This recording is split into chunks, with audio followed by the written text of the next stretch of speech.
That baby ain't mine. The words erupted like a shotgun blast in the sterile corridor of Bronx Community Hospital. Cold, final, brutal. You really think I'd fall for this? He barked, voice rising with each word. A maid? A nobody? This is pathetic. Maya, 29, sat motionless on the hospital bed, arms wrapped protectively around her newborn. Her hands, though trembling, cradled the baby with fierce tenderness. Her eyes were red and swollen, but not from the birth, from everything else. She didn't answer him.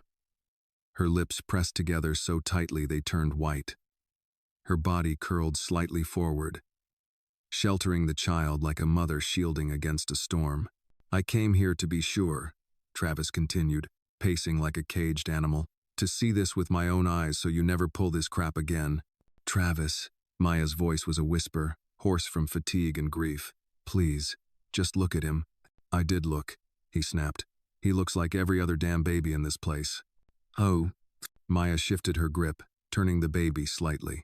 A shaft of morning light from the hospital window fell across his face. That's when it happened. Travis saw them. The eyes. That eerie, unmistakable storm gray hue. His eyes. And his father's before him. A color so rare it was practically a signature.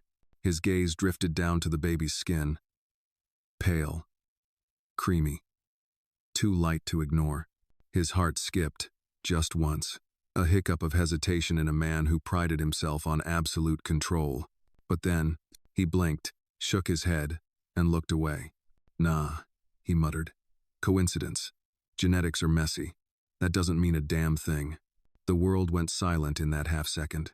Time froze. Maya watched him watch the flicker of recognition, the tiny crack forming in his towering wall of denial. A soft sound escaped Maya's throat, half sob, half breath. She bent down and kissed her child's forehead, then held him tighter, as if the harder she held, the less it would all hurt. You planned this, Travis snarled. You probably had someone else's baby and figured you'd pin it on me. Must have thought it was a golden ticket. His words sliced through the room like broken glass. Maya flinched but didn't look up. People were watching now, staff, patients, family members waiting for lab results or visiting loved ones, but none of them stepped in. None of them questioned the powerful white man in an expensive coat pointing fingers at a black woman in a hospital gown. You think just 'cause you slept in my house, that gives you the right to ruin my name? Travis leaned in closer. You're trash. I gave you a job. And this is how you repay me? You're not just a liar, you're delusional. She's just trying to trap him. I bet she did it on purpose. She should be ashamed. Whispers grew like mold on damp walls. Maya heard everyone. Still, she said nothing. She closed her eyes, letting the quiet tears streak down her face. Not the loud, dramatic sobs you see in movies. These were different. Quiet. Heavy. Tired. She didn't fight back. There was no point. The war had already happened. What remained was survival. Her mind drifted not willingly, but as if to escape the present. She saw flashes of the past, the winter gala, the marble halls glowing under chandeliers, laughter and clinking glasses. Travis, red-faced and drunk, calling her into his office because he'd spilled bourbon. You're different, Maya, he slurred, leaning against the doorframe. Not like the others. You listen. She had stood frozen, unsure, her apron still on, her hands clutching the rag. He stepped closer. It's lonely, he had murmured. People only love me when I'm winning. She remembered the way he touched her cheek, the false softness in his voice, the promises whispered in that dark room. I wouldn't hurt you, he had said. You're safe here. That same night, he left her in silence, no word, no remorse. The next day, she folded his shirts like nothing had happened. And weeks later, when the test turned positive, she gathered every ounce of courage to tell him. She remembered standing in the driveway, holding the result in her hand. He barely looked at it. You're joking, he'd said, smirking. It's not mine. I haven't been with anyone else, Maya had replied. He rolled his eyes, pulled out his checkbook. Get rid of it, he said flatly, and don't come back. No arguments, no hesitation. Just a $50,000 check and a slammed door. Now here they were 9 months later. He still didn't believe her. Go ahead, he growled, yanking off his gloves.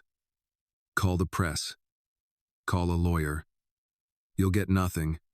This, he gestured toward the baby, isn't mine.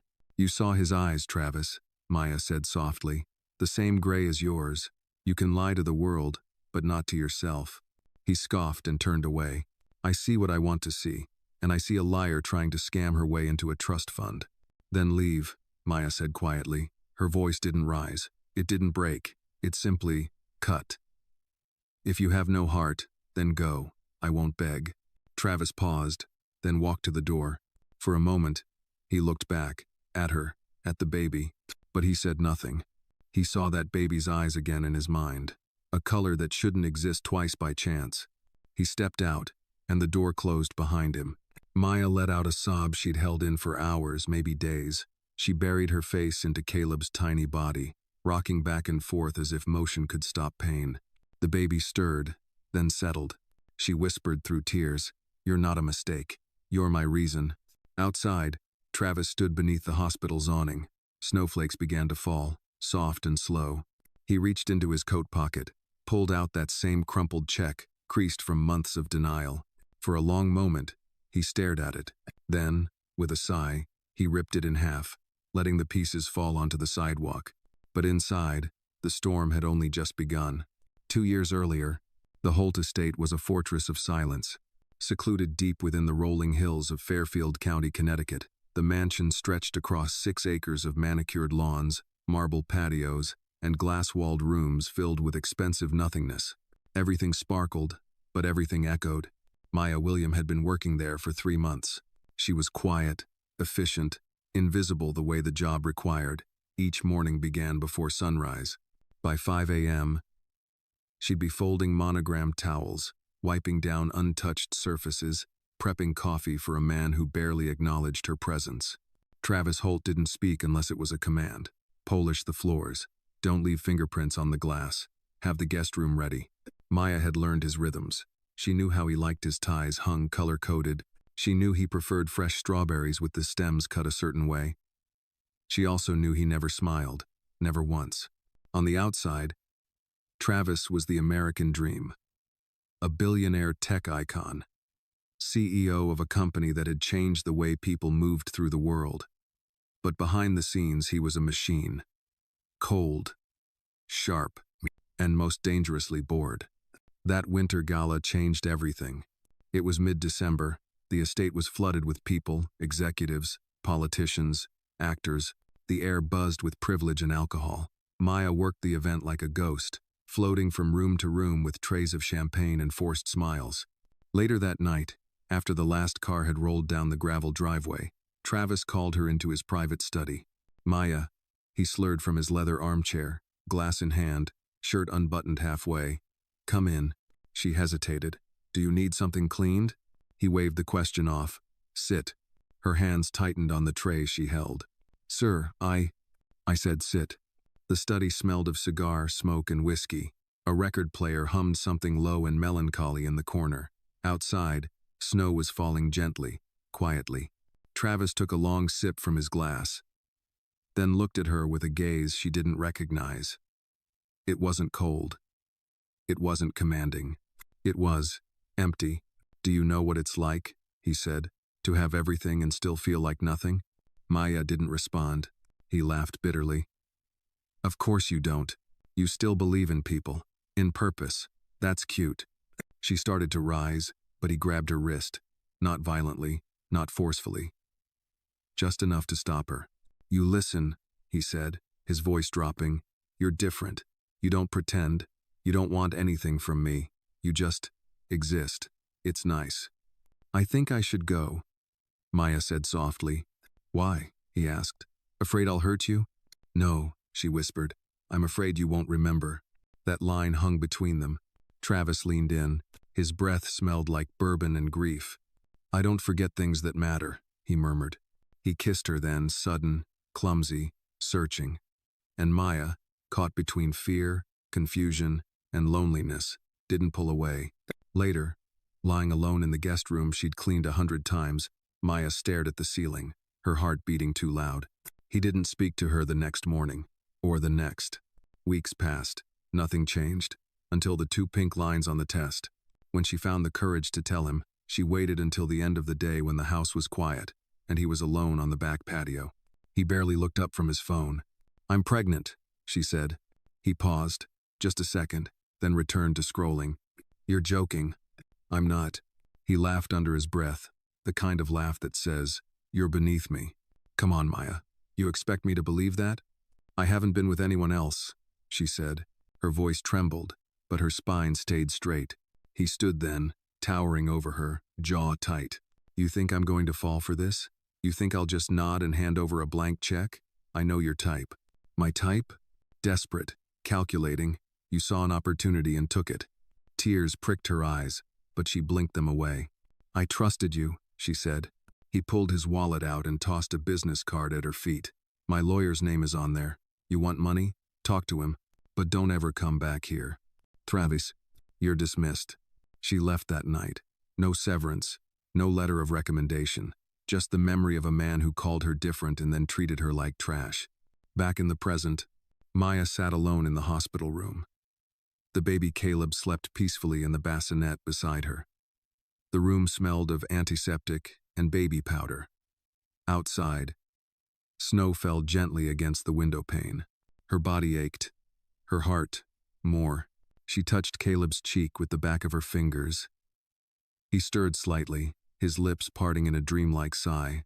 She remembered every cruel word Travis had said just hours earlier. But she also remembered that half-second when he saw Caleb's eyes. His eyes. There was a fracture in his certainty. She saw it, felt it. He didn't believe her. But he wasn't sure anymore. And doubt was powerful.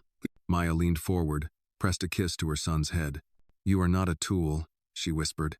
"You are not a weapon. You are not a lie. Your truth, wrapped in soft skin and tiny fists. You are light, even if he refuses to see it. If you feel Maya's pain, give her a like and comment where you're watching from. Who knows, someone nearby might be watching this story at the same time as you." She turned toward the window and watched the snow fall into silence. Outside, somewhere far from this room, Travis Holt sat alone in the back seat of his car, staring at his reflection in the tinted glass. He couldn't stop thinking about those eyes, and for the first time in a very long time, he felt something unfamiliar stirring in his chest. Doubt. It didn't roar, it didn't scream, it simply whispered. The storm outside had calmed, but inside Maya's small apartment in the Bronx, winter pressed in through thin walls and rattling windows. Caleb lay bundled in second-hand blankets, his tiny chest rising and falling with the fragile rhythm of sleep. Maya sat at the kitchen table with a chipped mug of tea, staring at the folded paper on the table before her. The check, $50,000. Crisp when it had first been thrown at her, now creased and soft from months of being shoved into drawers, pulled out, stared at, cursed at. She had never cashed it. To do so would have meant agreeing with Travis that Caleb was nothing but an inconvenience, a mistake to be erased. She reached for the check now, holding it between her fingers. In the dim light of the single bulb overhead, her reflection shimmered faintly in the window, dark circles under her eyes, hair pulled back in a messy bun, a strength she barely recognized in her own face. Her neighbor, Mrs. Hernandez, knocked lightly before letting herself in. A widow in her 60s with a soft accent and a sharper wisdom, she often checked on Maya since Caleb's birth. She carried a pot of chicken soup, steam rising like a gentle promise. "You need to eat," Mrs. Hernandez said. She set the pot on the stove and studied Maya's tired expression. "What's wrong now, mija?" Maya held up the check. "He gave me this. Before Caleb was born. Told me to get rid of it. Told me I was lying." Mrs. Hernandez's lips tightened. "Men like him think money solves everything." "He came to the hospital," Maya whispered. Her voice cracked. "He looked right at Caleb and still said he wasn't his. But, for just a moment, he stopped. He saw something. I know he did." Mrs. Hernandez ladled soup into a bowl and set it before her. "You don't need his belief to raise your boy. You need your own." Maya swallowed hard. She reached down to touch Caleb's tiny hand where it peeked from the blanket. "I know, but how do I explain to my son, when he's older, why his father denied him?" "You explain by showing him you never did," Mrs. Hernandez said gently. "You chose him. That's enough." The words gave Maya some comfort, but the ache in her chest lingered. She thought again of Travis's face at the hospital, the flicker of recognition, quickly buried under arrogance. That flicker haunted her. Across town, Travis sat in his penthouse office, staring out at the Manhattan skyline. The checkbook lay open on his desk. He had torn up the first check outside the hospital, but now he had written another, an even larger one, $100,000. His lawyer, Martin, stood across from him, arms folded.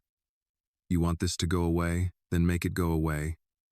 "Money talks, Travis. She's a single mother. She won't resist forever." Travis rubbed his temple. "She's stubborn. She didn't take it before." "Then she's bluffing," Martin replied smoothly. "If the press finds out, we can spin it. You've always been untouchable. But if you pay her quietly, it never leaves the shadows." Travis leaned back in his chair.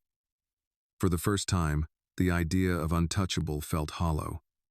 He had built a life on control, on bending people to his will. Yet one woman, one child, had unsettled him in a way no boardroom rival ever had. He saw those eyes again, that pale skin. He remembered his father's voice. "Never let anyone see your weakness, boy. Weakness makes you pray." But was doubt weakness, or was it truth clawing to get out? He shoved the thought away. "Draft the paperwork," he muttered. The next morning, Maya opened her door to find an envelope slid under it. Inside, another check, double the first, and a typed letter. "Take this money and move on. Do not contact me again. This is the final offer." Maya crumpled the letter in her fist. Tears burned her eyes, but behind them came anger. She wasn't surprised Travis was predictable in his arrogance, but the insult cut deeper than before. He thought her silence could be bought. He thought Caleb could be erased like a mistake on a balance sheet. She carried the envelope downstairs and tossed it straight into the trash bin by the corner. Then she picked up Caleb and whispered fiercely, "You will not be his secret." Later that day, Maya returned to her part-time shift at the corner diner.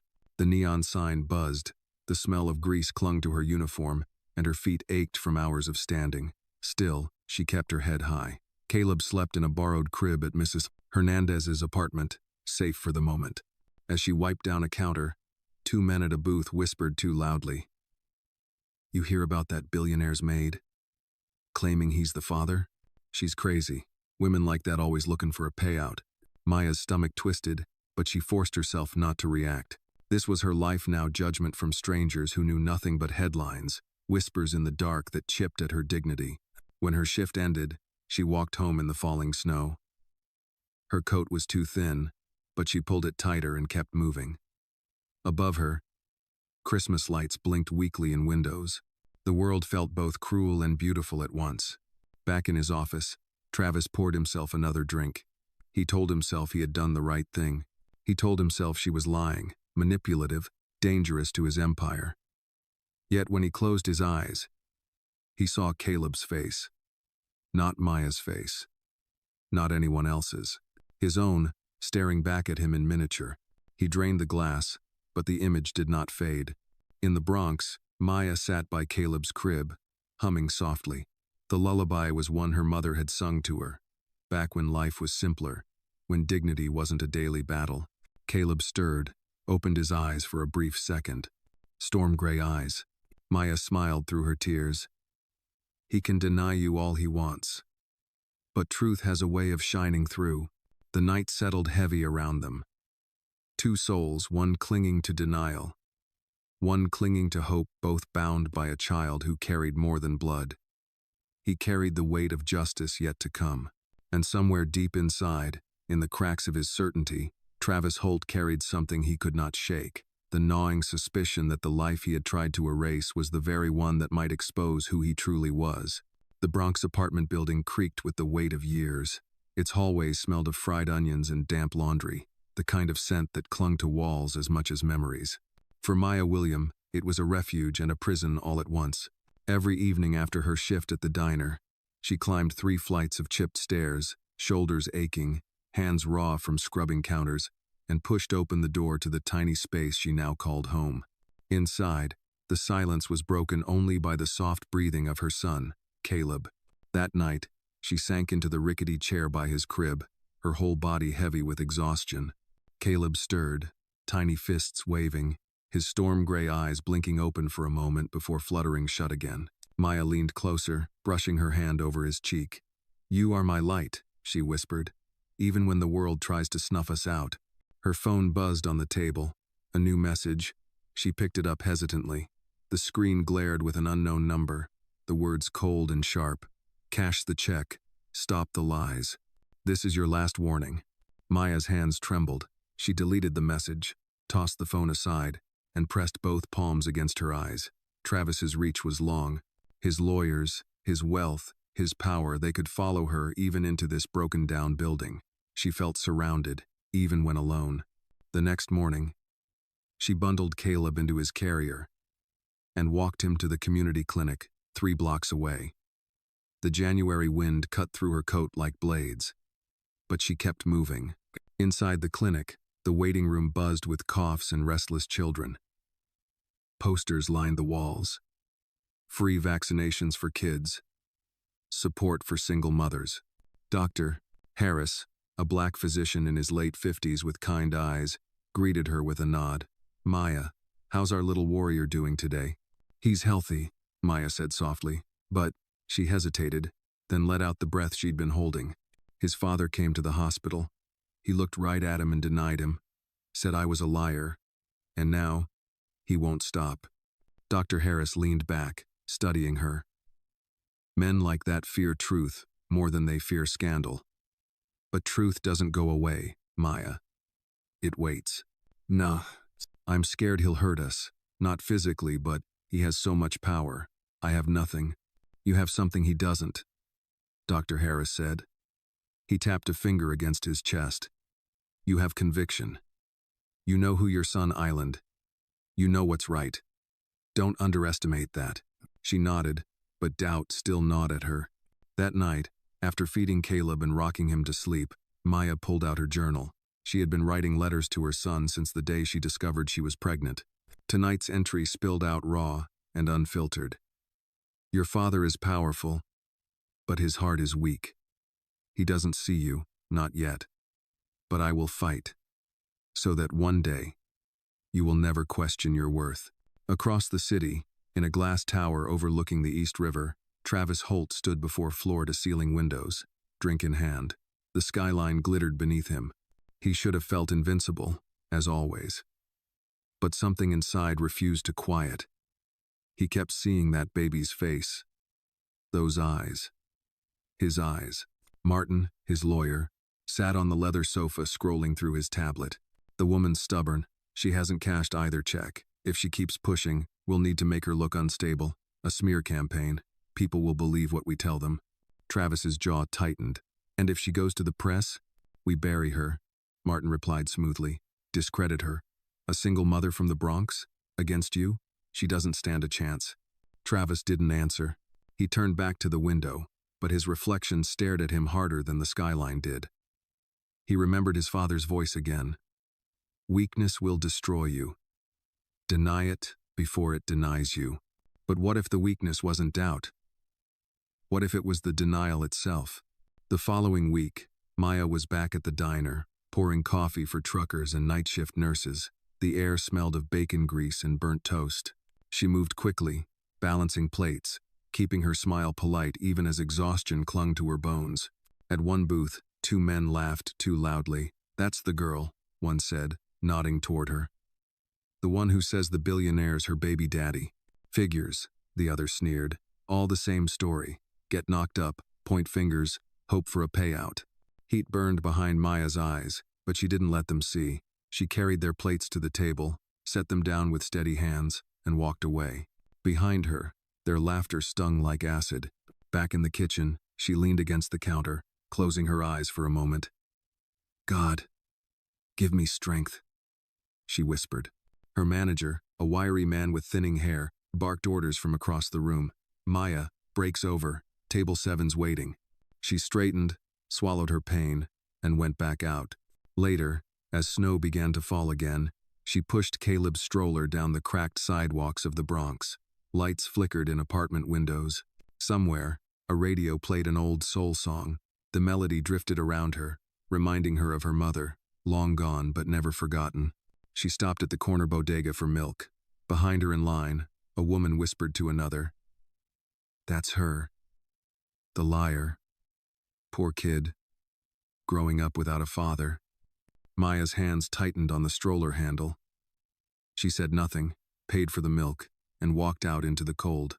Back in her apartment, she laid Caleb in his crib and sat beside him, tears finally spilling down her face. "They don't know you," she whispered. "They don't know me, but one day, they will." She pressed her palm gently over his chest, feeling the steady beat of his heart. "You are my truth. And truth doesn't die." Across the city, Travis sat alone again. The second check had come back torn, slipped into his office mailbox with no note. He stared at the pieces on his desk, the inked numbers shredded. For the first time, he wondered if money really could fail him. And in the silence of his penthouse, he admitted something he would never speak aloud. He wasn't certain anymore. The doubt had grown louder, and in the Bronx, a woman who had been called a liar, a leech, and worse, rocked her son gently in the glow of a single lamp, holding fast to the belief that doubt even in a man like Travis Holt was the first crack in the walls of denial. And cracks, she knew, could spread. The first Sunday of February dawned gray over the Bronx. The streets were damp from last night's sleet, littered with newspapers that clung to the curbs like discarded confessions. Maya pushed Caleb's stroller slowly toward the small brick church at the corner of 147th Street. She wasn't sure why she was going there. She hadn't set foot inside a church in years, but something in her chest ached for refuge, for words stronger than the whispers of neighbors or the taunts of strangers at the diner. Inside, the sanctuary was warm, lit by soft golden lamps and the faint glow of stained glass windows. The congregation was small but alive, elderly women in bright hats, children fidgeting in the pews, men nodding to the rhythm of the choir. Maya slid quietly into the back row, rocking Caleb gently as the pastor spoke. After the service, as people mingled and shared greetings, an older woman approached. She was tall, with skin like polished mahogany, and eyes that carried decades of storms weathered and survived. She wore a simple gray coat and carried herself with the kind of dignity that did not need wealth to shine. "You're Maya," the woman said, her voice both question and statement. Maya blinked. "Do I know you?" "Not yet," the woman replied, a small smile curving her lips. "Name's Loretta Johnson. I run the food pantry down on 149th. I heard your story truth has a way of traveling, even when people twist it." Maya stiffened, bracing for judgment, but Loretta's eyes softened as she looked down at Caleb, who cooed in his stroller. "He's got eyes like a storm rolling in," Loretta murmured. "I've seen that color before. Rare, strong, can't be hidden." Maya swallowed hard. She wanted to believe those words meant something, but she had learned to expect doubt, not affirmation. "People say I'm lying," she whispered. "They say I'm trying to trap him." Loretta's gaze sharpened. "Let them say what they will. The truth don't need their permission. The truth stands, even when men with money try to bury it." Maya lowered her head. "I don't know how to keep standing." Loretta reached out, placing a weathered hand over Maya's. "You stand because your boy needs you to. You stand because every woman before you who was told she was nothing refused to stay down. Don't you see? You're not just fighting for him. You're fighting for yourself." The words settled deep into Maya's chest, heavy yet strangely freeing. For the first time in weeks, she felt seen not as a liar, not as a scandal, but as a mother doing her best in a world designed to break her. That evening, Maya visited the food pantry Loretta ran. The shelves were lined with cans, the walls with photographs of families helped over the years. Loretta introduced her to volunteers, to other mothers, to neighbors who smiled at Caleb without judgment. For a moment, the weight on Maya's shoulders eased. "You're not alone," Loretta said firmly, as if she could read the doubt still clouding Maya's mind. "Remember that." Meanwhile, across town, Travis Holt's life spun in a different orbit. He sat in a private dining room of a Manhattan steakhouse, surrounded by investors and politicians, his laughter rehearsed, his wine glass always half full. On the surface, he looked untouchable, but beneath the table, His foot tapped restlessly. He heard Loretta's words in his head, though he had never met her. Only the echo of what Maya had whispered at the hospital. "He has your eyes." He replayed the image of the baby in his mind. Those storm gray eyes had followed him into every boardroom, every elevator, every empty penthouse night since.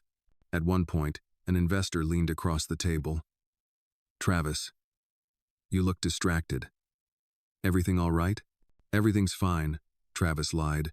He smiled that perfected smile, the one that hid cracks like paint over rotting wood. But when he returned home, the mask slipped. He poured whiskey into a glass and sat alone, staring at the skyline.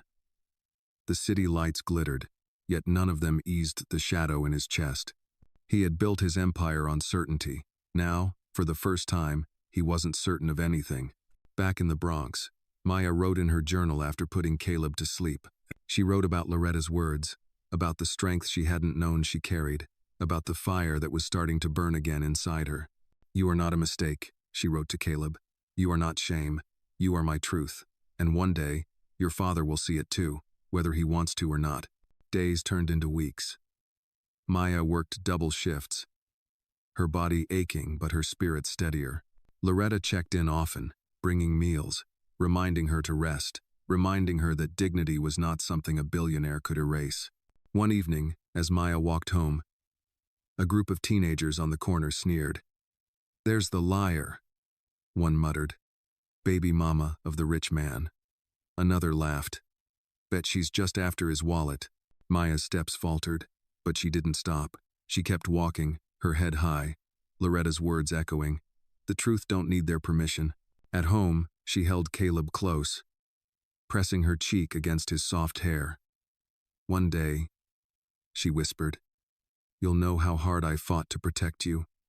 You'll know the truth no matter what anyone says." And though her body trembled with weariness, her heart beat steady with resolve. Across the river, Travis stood again in front of his mirror. He stared at his own eyes, storm gray and unyielding. Then he saw Caleb's face flash across his mind like a ghost, carrying the same gaze. He poured another drink, but this time it didn't wash the vision away. And as the city settled into night, two lives moved in parallel, one clinging to power, the other clinging to hope, both bound by a child whose existence would soon force their worlds to collide again. The March wind cut sharp across the Bronx, carrying with it the metallic scent of rain that hadn't yet fallen. Inside the small apartment, Maya sat in the rocking chair that Mrs. Hernandez had rescued from a thrift store and insisted she keep. Caleb lay nestled against her chest, warm and steady, his soft breath rising and falling in a rhythm that made the world feel bearable. Maya hummed a tune her mother used to sing, though her own voice cracked from exhaustion. She closed her eyes and let the melody carry her back to the moment she first held him, back to the silence of the delivery room, when the nurses had stepped aside, and she had heard only his cry, sharp and strong, breaking the air like lightning through storm clouds. She remembered the way the doctor had placed him in her arms. He was tiny, impossibly fragile, yet in that instant she had felt an anchor drop inside her soul. Nothing could sever the bond. She had whispered into his ear, "You are not a mistake. You are my miracle." Her tears had fallen onto his cheeks, but he had not cried. He had stared up at her, his gray eyes wide, already carrying more truth than any man dared admit. Now, weeks later, she studied those same eyes as they blinked open and caught the faint glow of the lamp. She thought of Travis, how he had looked at Caleb and faltered, how denial had surged back to the surface like a reflex. That flicker of doubt in him had been real. She clung to it, even though she hated herself for needing any piece of him at all. The knock at the door startled her. Maya rose carefully, laying Caleb in his crib, and opened the door to find Loretta standing there with a basket. "Thought you might need these," Loretta said, stepping inside. "Diapers, formula, a couple cans of soup. Donations from the pantry." Maya blinked back tears. "You've already done so much for me." "Oh, and I'll keep doing it," Loretta replied firmly. "Community don't end when the church service does. You understand?" Maya nodded. She wanted to believe it, to accept the kindness without guilt. But the pride that lived in her chest made the acceptance heavy. As Loretta held Caleb, cooing at him, Maya confessed quietly, Sometimes I still hear his words in my head, the way he called me a liar, the way everyone whispers behind my back. Loretta looked up, her gaze sharp. Let them whisper. Their words don't raise this boy. You do. Their words don't decide his future. You will. Maya felt her throat tighten. She wished her mother were alive to say those things, to remind her she was more than the insults, more than the shame cast on her by the rich man who had used her and walked away. But maybe, just maybe, Loretta was filling that space now. That night, after Loretta left, Maya sat with her journal. The pages were filled with letters to Caleb, each one a piece of her heart inked onto paper. Tonight, her pen moved slower, heavier. You were born in silence, but the truth was loud inside me. Your father looked at you and denied you, but one day he will not be able to deny what God has written in your eyes. You are my strength when I have none. You are the proof that even in betrayal, life can bloom. She closed the journal and kissed the sleeping boy's forehead. One day, she whispered, he'll see you the way I do, even if it breaks him. Across the river, Travis sat in his penthouse, alone with a glass of whiskey. The city lights blinked below, but he couldn't focus on them. His lawyer's words echoed in his ears. Discredit her. End this now before it spreads. But another voice rose, softer yet more insistent, the voice of doubt. The image of the baby haunted him, gray eyes cutting through the armor of arrogance he wore like a second skin. He slammed the glass down on the counter, shattering it. The whiskey spread like a stain across the marble. For a long time he stared at it, breathing hard, then whispered into the empty room, why can't I stop seeing him? He thought of his own father, a stern man who had never let him show weakness, who had once told him after a mistake, you will never be allowed to be ordinary. Don't forget it. That demand had forged Travis into the ruthless man he was, but now he wondered if it had also hollowed him out. He rose, grabbed his coat, and paced the penthouse floor as if walking could silence the questions. But no matter how far he walked, the storm-gray eyes followed him. Meanwhile, Maya faced storms of her own. The gossip in the diner grew sharper each week. Customers whispered within earshot. A fellow waitress muttered, she's only here until she gets his money. Even some neighbors in the building looked at her differently, as if Caleb's very existence was a scandal. One evening, leaving work with her coat buttoned tight against the cold, Maya overheard two men laughing outside. Did you hear about Holt's maid? Claims her baby's his. Guy like him? He wouldn't touch someone like her. She's desperate.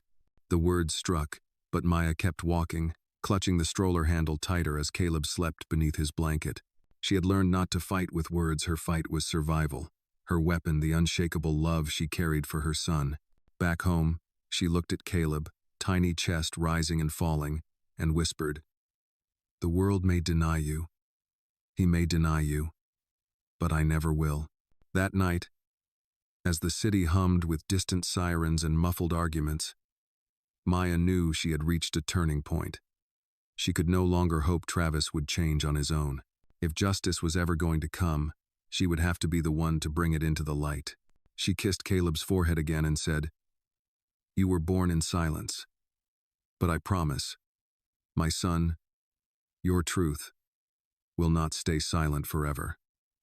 And as Travis poured himself another drink across town, staring into the city lights and fighting the storm inside him, the first seeds of that truth were already beginning to take root. Spring in the Bronx brought no blossoms of ease for Maya. The streets were still bruised from winter, gray slush clinging to the curbs, the scent of exhaust heavy in the air. Yet inside her small apartment, life pulsed warm and steady. Caleb had learned to smile, a crooked little grin that stretched wide whenever Maya leaned over his crib. His laugh, light and sudden, was the kind of sound that stitched cracks in her weary heart. One Saturday morning, sunlight broke through the dusty window as Maya dressed Caleb in a clean onesie. She lifted him up and kissed his cheek, savoring the simple joy. Just then, Mrs. Hernandez knocked on the door and stepped inside, carrying a bag of groceries from the bodega. Look at you, big boy, the older woman cooed, reaching for Caleb. You're growing so fast. Maya smiled, grateful for the support. While Mrs. Hernandez held Caleb, she pulled out her phone. The sight of them together made her pause. On instinct, she lifted the phone and snapped a photo. Caleb's storm-gray eyes sparkled in the morning light. his small fist curled tight against his grandmotherly neighbor's shoulder. She didn't plan to share it, but when Loretta called later to check in, Maya sent her the picture with a short message. "He's doing well today. Thank you for everything." Loretta, proud, showed the photo to one of the pantry volunteers, who in turn posted it on a small community page online. Within hours, the image began to spread, shared among neighbors, friends, and eventually strangers. No one knew the child's last name, but the comments poured in. "Beautiful boy. Look at those eyes. He's special." The next morning, Travis scrolled absently through his phone while his driver ferried him to a meeting. His thumb stopped mid-swipe. There, buried in a trending thread, was the photograph. Caleb, smiling in the sunlight, his eyes like shards of stormy glass. Travis's chest tightened. The resemblance was unmistakable. He had seen those eyes staring back at him in the mirror his entire life. He zoomed in, staring until the edges of the screen blurred. "Sir?" the driver asked, glancing in the rearview mirror. "Everything all right?" Travis shoved the phone into his pocket. "Just drive." But nothing felt all right. That evening, instead of celebrating another successful deal with investors, Travis found himself pouring a drink in silence, staring again at the photograph. Doubt wasn't a whisper anymore, it was a shout that refused to be silenced. He remembered his father, stern and unyielding, demanding perfection. Weakness makes you pray. The memory tangled with the sight of the boy's face, his son's face. Travis slammed the glass down. He couldn't ignore this. Not anymore. Meanwhile, Maya returned home from her shift at the diner, unaware of the storm she had unintentionally unleashed. She fed Caleb, rocked him, and whispered stories about the future, about schools, playgrounds, summers filled with laughter. She dreamed aloud, even as fatigue pulled at her bones. Her phone buzzed with messages. Friends she hadn't heard from in years reached out. "Is this your baby? He's beautiful." Some congratulated her. Others pried with curiosity. A few comments carried venom. "Trying to get attention? You know everyone's talking about you, right?" Maya ignored them all. She focused on Caleb's steady breathing, the way his small fingers wrapped around hers with trust. But Travis did not ignore the photo. The next day, he appeared unannounced at the clinic, where Maya sometimes volunteered with Loretta, hoping to give back in small ways. She was in the supply room when she heard the commotion outside, hushed voices, the sound of someone insisting. When she stepped out, her heart stopped. Travis stood in the waiting area, flanked by 2 security aides. His eyes swept the room, cold and searching. "Maya," he said, his voice low, heavy with command. The room went silent. Every pair of eyes turned toward them. Loretta stepped forward, protective, but Maya raised a hand to stop her. "What are you doing here?" Maya asked. Travis's gaze flicked toward the stroller beside her, where Caleb sat awake, wide-eyed and curious. Their eyes met the father and the son, and Travis faltered for just a second. He quickly masked it. "I saw the photo. You need to stop putting him online." "I didn't put him anywhere," Maya snapped. "But why does it matter to you, if he isn't yours?" The question hung heavy. Travis's jaw clenched. He looked around, aware of the audience. "Because lies spread fast. You're trying to destroy me." Maya stepped closer, her voice firm but shaking with rage. "Destroy you? You did that yourself. You walked away. You denied him." Travis's aides shifted, but he lifted a hand to silence them. His eyes were locked on Caleb, who stared back with storm-gray certainty. The silence stretched until it hurt. Finally, Travis muttered, "This isn't over." He turned and left, the echo of his footsteps sharp against the clinic floor. Loretta came to Maya's side, her hand steady on her shoulder. "Child, you rattled him. Did you see it?" He looked at that boy and couldn't hide it. Maya exhaled, trembling, but he still left. "He left with doubt in his pocket," Loretta said, "and doubt, when planted in stone, can crack it wide open." That night, Maya lay awake listening to Caleb's breathing. She replayed every second of the confrontation. The way Travis had looked at him. The pause. The hesitation. She clung to it, even as fear coiled tighter around her chest. Across the city, in his penthouse, Travis sat in darkness, staring at the same photograph on his phone. He zoomed in again and again, studying the boy's face until the lines blurred into his own. He tried to drown the truth in whiskey. But the storm in the child's eyes would not leave him. For the first time in years, Travis Holt didn't feel powerful. He felt hunted not by scandal, but by truth. And somewhere deep inside, he knew.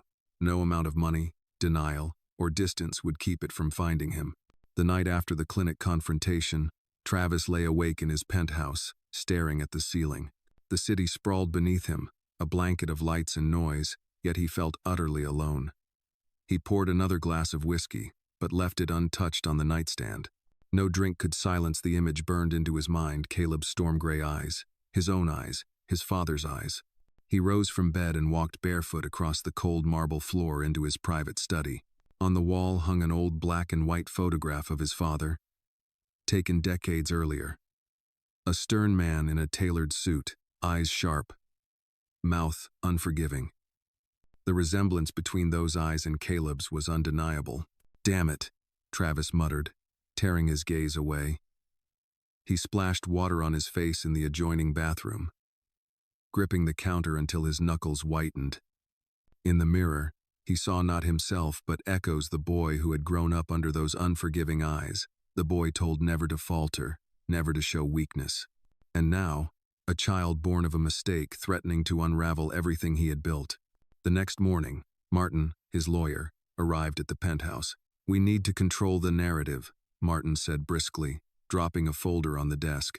"If this continues, rumors will multiply. I recommend a smear campaign against her. Question her credibility. Paint her as unstable." Travis frowned, flipping through the documents, articles drafted, background checks, even photographs from Maya's diner job. "You want me to ruin her?" Martin shrugged. "Better her than you. This is about protecting your legacy." Travis stared at him, jaw tight. Legacy. The word echoed hollowly. He had spent decades building an empire, crushing rivals, commanding headlines, but when he closed his eyes, all he saw was a baby's gaze, honest, unyielding, his blood staring back at him. "Not yet," Travis said finally, pushing the folder back. "Give me time." Martin looked surprised. "Time for what?" Travis didn't answer. Meanwhile, in the Bronx, Maya sat at the small kitchen table writing another letter in her journal. Caleb napped in his crib, his tiny chest rising and falling. She wrote fiercely, the words spilling as though they had been waiting at the edge of her pen. "Your father looked at you yesterday. He tried to hide it. But I saw the doubt. I saw the truth creeping in. One day, he won't be able to walk away." Later, she tucked the journal back under the mattress and bundled Caleb for a walk. The streets hummed with life vendors calling out, buses hissing at stops, children chasing each other down cracked sidewalks. Neighbors still whispered, but Maya had learned to keep her chin lifted. She had Loretta's voice in her mind. The truth doesn't need permission. At the church pantry that afternoon, Loretta noticed the determination in Maya's face. "Something changed," she observed. He looked at Caleb. Maya replied softly. "He couldn't deny him, not completely. I know he'll fight it. But I saw it." "He knows." Loretta nodded slowly. "Doubt in a man like him is dangerous. But it's also a crack in the armor. Don't let him scare you into silence." That evening, Travis returned from a meeting and found himself pacing his office instead of reviewing quarterly reports. He opened a drawer and pulled out an old family album, something he hadn't touched in years. Leafing through the pages, he stopped at a photograph of himself at age 2. Same gray eyes, same pale skin. The resemblance to Caleb was chilling. He slammed the album shut and shoved it back into the drawer. Yet the image lingered, chasing him down the corridors of memory. He recalled the night of the gala, the bourbon on his tongue, the loneliness gnawing at him. He remembered calling Maya different, confessing emptiness he never admitted to anyone else. He had used her, yes, but he had also revealed more of himself than he ever intended. That contradiction unsettled him more than the possibility of fatherhood. For the first time in years, Travis Holt felt haunted not by scandal or rivals, but by a truth he couldn't escape. 2 nights later, he drove himself to the Bronx, alone, without his aides or security detail. The car rolled slowly past the row of crumbling buildings, past the flickering street lamps and graffiti-stained walls. He parked across from Maya's apartment building and sat in silence, watching the windows glow faintly with life. He imagined Caleb inside, being rocked to sleep by lullabies Travis had never known, held with a tenderness Travis had never received from his own father. He gripped the steering wheel, torn between impulse and fear. Part of him wanted to knock on her door, to see his son again, to face what he had denied, but another part, the louder part, snarled at him to leave before weakness consumed him. In the end, he drove away, tires hissing over wet pavement, but as he merged back onto the highway, he realized he wasn't leaving the truth behind. He was carrying it with him, lodged like a stone in his chest. Back upstairs in her apartment, Maya sensed nothing of the car that had idled on her street. She sat by the crib, stroking Caleb's hair, whispering promises into the quiet. "You'll never feel unwanted," she said. "Not as long as I'm here." Caleb stirred, his storm-gray eyes opening briefly. They locked on hers, clear and steady, as if he understood. Maya smiled through her exhaustion. "The world may deny you, he may deny you, but I never will, and one day, the truth will be too loud for him to ignore." Across the city, Travis stood again before his mirror, staring into his own eyes. For the first time, he admitted something, if only in silence. He was afraid. Afraid of losing control, afraid of facing himself, afraid of what his son's existence revealed about the man he had become. The whiskey sat untouched. The city lights blurred. And in the reflection staring back at him, he saw not power, not legacy, but the ghost of a boy he could no longer deny. The following week, the city pulsed with its usual rhythm, but for Travis Holt, everything felt offbeat. He sat in the glass conference room of his company headquarters, surrounded by board members, analysts, and lawyers. They discussed expansion projects and stock performance. Yet his mind drifted. The polished charts and projected profits blurred, replaced by the memory of a boy's gray eyes staring straight through him. "Travis?" one of the board members prompted. "Your thoughts on the Brazil deal?" He cleared his throat, straightened his tie. "Move forward," he muttered, though the words carried no conviction. His reputation as a visionary, decisive and ruthless, was cracking. People around the table exchanged subtle glances, but no one dared question him aloud.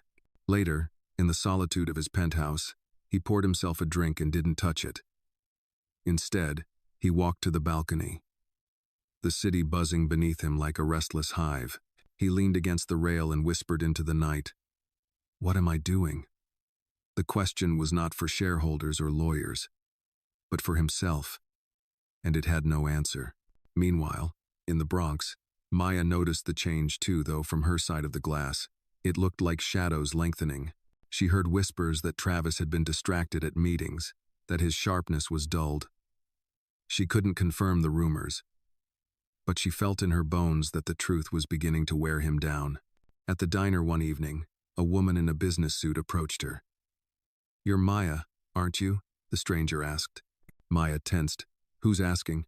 The woman slid a card across the counter. "Journalist. People are talking about Holt. If you're ready to tell your story, I'll listen." Maya froze. Her heart raced. For months she had dreamed of shouting her truth, but fear had always tethered her. She looked down at Caleb's photo taped inside her order pad. He smiled back at her with storm-gray certainty. "Not yet," Maya whispered, pushing the card back, "but maybe soon." That night, she told Loretta about the encounter. The older woman listened with patience, her wise eyes steady. "The truth has legs, child. It walks with or without you. The question is, will you guide it, or let others twist it?" Maya sat in silence, the weight of the decision pressing on her. Across town, Travis sat in his private gym, pounding fists into a leather bag until his knuckles burned. His trainer had left hours ago, but he kept swinging, sweat dripping into his eyes, muscles screaming. Each punch carried rage. He couldn't name rage at Maya, at himself, at the mirror that showed him a man unraveling. Finally, he collapsed onto the bench, chest heaving. He saw again the photograph that had spread online, the storm-gray eyes unblinking. He muttered, "You're not mine," but the words lacked power. He thought of calling Martin, of unleashing the smear campaign, of silencing Maya once and for all, but he hesitated. Every tactic felt like building a wall around a truth that would eventually seep through the cracks. Days later, Maya walked Caleb to the park. The early spring air carried a hint of warmth. Children chasing soccer balls across muddy grass. She sat on a worn bench, watching Caleb clutch at her necklace with tiny fingers. She whispered promises to him, promises of schools, stories, a future free of shame. From across the park, a man in a dark coat watched. Travis. He had come without security, standing half-hidden near a lamppost. He hadn't planned it, but he couldn't stay away. His chest ached as he saw the boy laugh, the same crooked grin Travis himself had worn as a child. Maya noticed him after a moment, their eyes locked. For a long beat, the world seemed to hush. She didn't rise, didn't shout. She simply held Caleb tighter, daring him to look away again. Travis's throat tightened. He turned, disappearing into the city before she could call his name. But as he walked, he knew he hadn't escaped. He had seen too much. That night, Maya wrote another journal entry. He was there. He watched you laugh, Caleb. He didn't speak, but he saw. He can run from us, but not from what's in his blood. One day, he'll have to face it. And in his penthouse, Travis stared into the mirror again, fists clenched. For the first time in his life, the fortress of denial he had built so carefully no longer felt indestructible. The cracks were spreading, and through them, truth shone like a light he could no longer blind himself to. He whispered, almost against his will, "My son." The words lingered in the empty room, fragile yet undeniable, a confession he wasn't ready for anyone to hear, but one he could no longer silence within himself. Rain drummed against the glass walls of Travis Holt's penthouse, streaking the skyline in blurred rivers of gray. He sat at the edge of his leather sofa, elbows on his knees, staring at the untouched glass of whiskey on the table. The city below thrummed with its usual chaos horns, sirens, the restless beat of ambition, but inside the penthouse, silence pressed in heavy. He whispered the words he had dared speak only once in private. "My son." The sound startled him, as though someone else had spoken. He rubbed his face with both hands, pacing the room like a man cornered. For years he had lived untouchable, his power shielded by money and reputation, but now a child's eyes had pierced through, cracking open the armor he had forged since boyhood. Martin's voice from their last meeting replayed in his head. Discredit her. End this, before it spreads. That was the logical path. The path his father would have demanded. Control the story, bury the woman, erase the problem. Yet every time Travis pictured signing off on that plan, he saw Caleb's smile, crooked, innocent, undeniable. Across the Bronx, Maya listened to the storm from her small apartment. Caleb slept soundly in his crib, lulled by the rain's rhythm. She sat at the table, Loretta's words echoing, "The truth doesn't need permission." On the counter sat the journalist's card she had refused weeks earlier.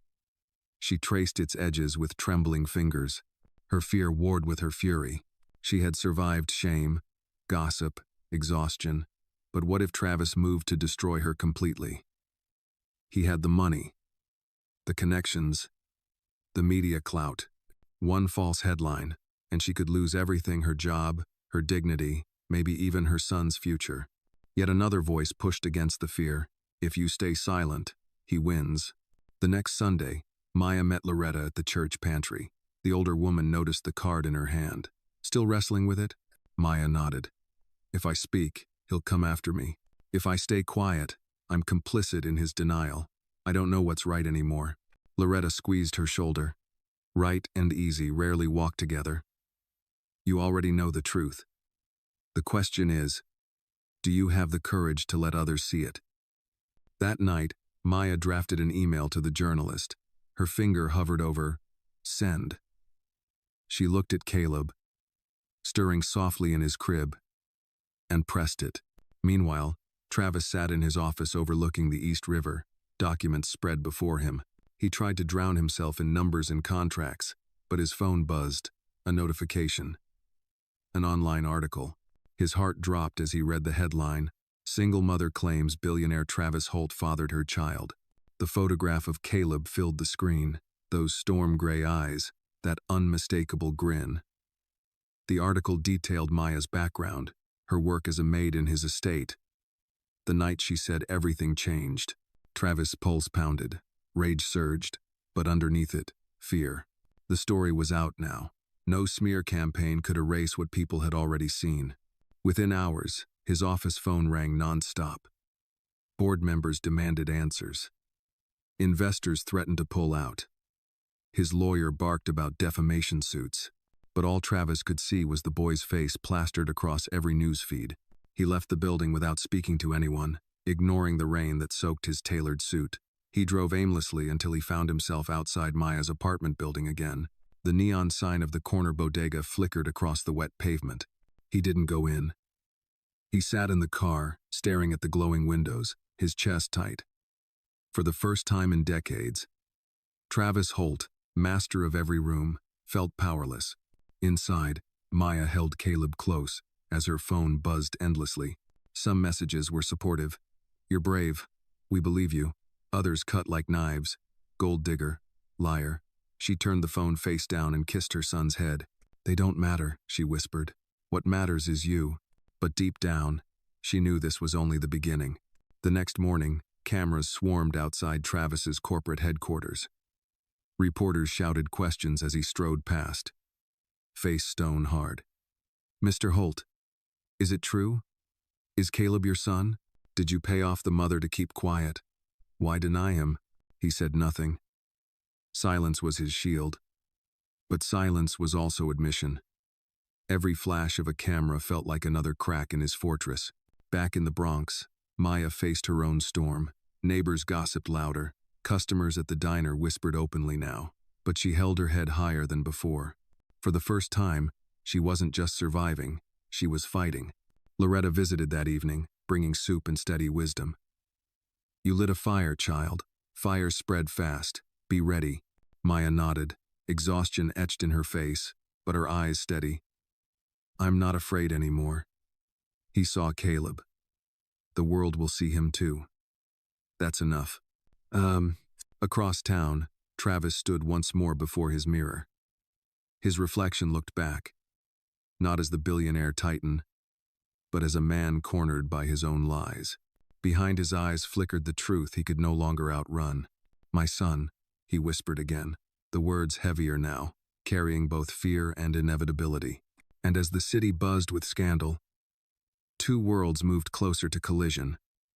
One built on denial, the other on unyielding love. The storm was no longer coming, it was here, and neither Travis nor Maya could escape its weight. The scandal hit harder than Travis Holt expected.